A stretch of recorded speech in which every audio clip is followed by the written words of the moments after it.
Hey guys, this is Ernesto and welcome back to yet another video. I hope you guys are having a fantastic day. I'm having a wonderful day. So today we're going to talk about how to create amazing night portraits using light trails. So stay tuned and we're going to get straight into this.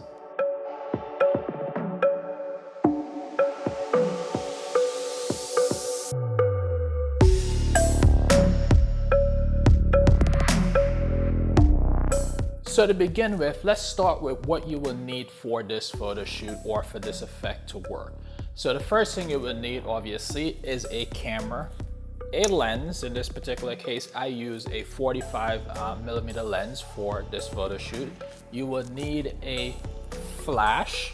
I use, in this particular case, the AD200 flash for this particular photo shoot. And lastly, but more importantly, you will need ambient light to basically help you create this effect. Now let's put all of this together. So the first thing I want to start out with is the camera and the settings that you will need to have on your camera in order for this effect to work. So the first thing that I did on this particular photo shoot is cranked up my aperture all the way to f14. Now you're working in a low light situation, so there's a lot of ambient light around. But the goal here is to get your shutter speed to the lowest it could go, at least for the effect that you want. In my particular case, I went for 2 seconds. I found that 2 seconds for the shutter speed worked really well. So by cranking on my aperture to f14, I was able to get my aperture down to 2 seconds, which is where I wanted to get it. In addition to that, I also adjusted my ISO to about 200 is what I believe I did. Now you could adjust any of these settings, either the aperture, the shutter, or the ISO for your particular situation. Maybe you have more ambient light, less ambient light. You know, every situation is different, but ideally I would say you will want to get your shutter speed to around 2 seconds. So if you have to up or down your aperture or up or down your ISO to help you get to that 2 seconds, that's probably where you would want to be. Now let's get into the strobe, which is the second thing that you would need for this photo shoot. So in terms of the strobe, what I used on this particular photo shoot was the AD200. I think I use about two AD200, but I primarily use just one. Probably would see some of those shots with the two AD200, but mostly, like I said, what I used in this particular photo shoot was just one AD200 light. In terms of the modifier, you could use whatever modifier you use. In my particular case, I used a beauty dish. You could use, a softbox if that's what you want, but I used a beauty dish. I don't think it matters what you use, as long as it freezes the subject, because the primary goal of this flash is to freeze the subject. Now you don't need a powerful strobe for this particular effect because you're working in a low light situation. So I would say get a AD200 or a Speedlight. Those will do the job just nicely to help freeze the subject. Now, obviously, if you have to pump up your aperture to a ridiculous number beyond 14 at 14, you might need a powerful strobe. So maybe you could go up to like an AD400, and that AD400 will help you to freeze the subject and give you enough power so you can actually see your subject. Let's talk about the subject. So the subject is critically important to the image, obviously, because that's the person you're taking a picture of. So what's important here is if you can get your subject to stay as still as possible, that will be ideal. But if they can't, that's okay. A little bit of slight movement is not a problem because, like I said, the strobe will freeze your subject. In addition to that, placement of the subject is critically important for this effect to work properly.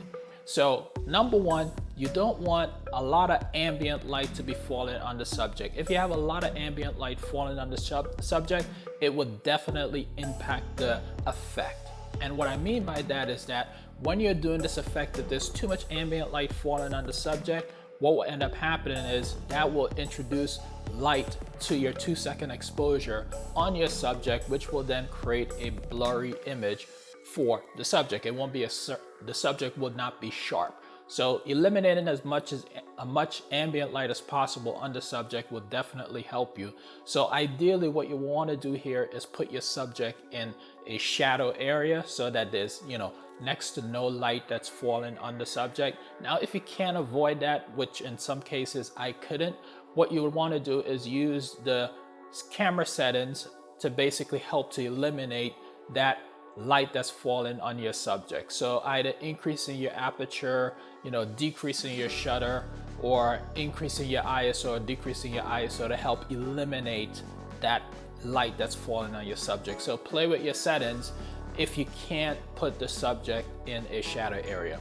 Another thing that's critically important for the subject is to ensure that there's no lights directly behind the subject. If there's lights directly behind the subject, what will end up happening is when you're doing this effect, there will be light trails going through the subject. And obviously, if that's not what you're going for, which it wasn't in my particular case, then it would ruin the image. So what you want to have is a dark background directly behind the subject. And when you're doing this effect, it will ensure that there's no light trails that's going through the subject's body.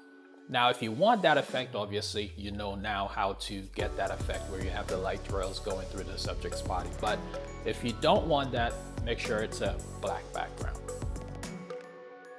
Now, let's talk about the most critical part to this particular technique, and that is the camera movement. Now, for this camera movement, what you want to do here is to ensure that when you click on the shutter, you move your camera down. So for example, here we go.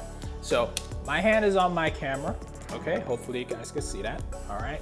So when I click on my shutter, well, actually, let me back up. What you want to do first things first, before you even click on your shutter, just like you would with any other picture, is you want to ensure that you compose your image the way you want to, including legs and arms, whatever it is that you want to include in your composition. Make sure you compose your shot properly. That's the first thing you want to do. So frame it up however you want to frame it up. Okay. Once you frame it up, you're going to click on your shutter. When you click on your shutter, you want to drag your camera down. So you're not basically moving it down. I mean, obviously you could probably move it down this way as well. But what you want to do is keep it still where it is. When you click on the shutter, you just basically moving the camera down. Okay, so I'm not moving my hands. All I'm doing is just bending my hands. So if I look from the side here, right, you click on the shutter and you move in the camera down. Okay, so that's all you want to do. Click on your shutter, move in the camera down. So the other thing about this is that if you're moving your camera too slow, you will introduce a lot of ambient light into your image, and which will obviously make those ambient light a lot brighter. But if you don't want those ambient light to be as bright, you want to move your camera as quickly as possible. So as soon as you click on your shutter, you're going to move the camera down. So click all the way down. So if you do that technique, you will get more or less ambient light, and you will get that light trails that you're going for, because when you click on the shutter, remember it's a 2-second exposure. So what it's doing is just basically creating those light trails in your image. Okay, so let's jump into this photo shoot so you guys could see the results from my setup.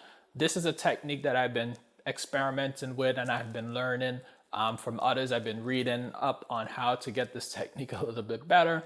So I'm hoping that my experience and this video help you now to basically go out and create amazing portraits. So let's just get straight into the results, and I'll see you after the results. Is this what you want now? Feels like you're looking for something better.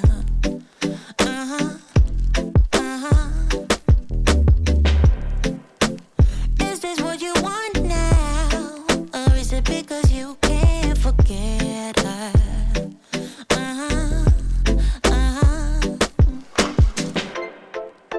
I can't keep pretending it's not getting to me. It's never ending. Can't give you what you need.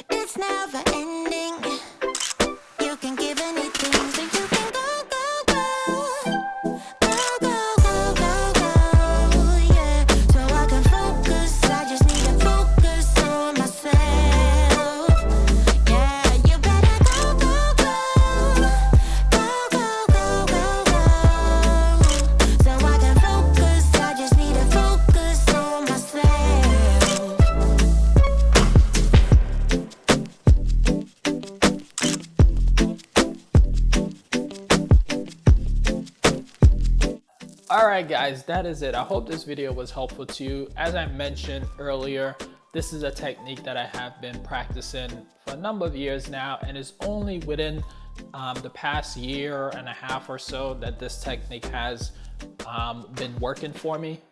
Prior to that, it's just been, I wouldn't say a complete disaster, but I wasn't getting the exact results that I wanted. So now I feel like I'm getting the results that I'm wanting, but obviously now I want to just kick it up a notch and see how much more I can actually learn or do with this technique. So I'm hoping that this video helped you to basically try to create something similar or better. And my hope is that it could help you create something better. So if it did, you know, drop those comments down below and let me know what you guys did with this particular technique.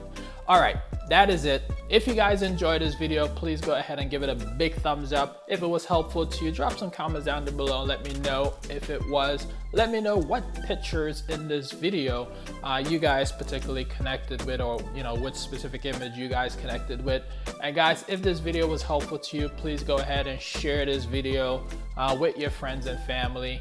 That's how I learned, like I said, from this technique. People share this online and I learned it from other people. So I'm hoping that you could share it and share the love and the knowledge with other people as well. So share the video with others, with your friends and colleagues. And guys, if you got this far in this video, please go ahead and hit that subscribe button if you haven't already. And I will see you guys on my next video. Take care.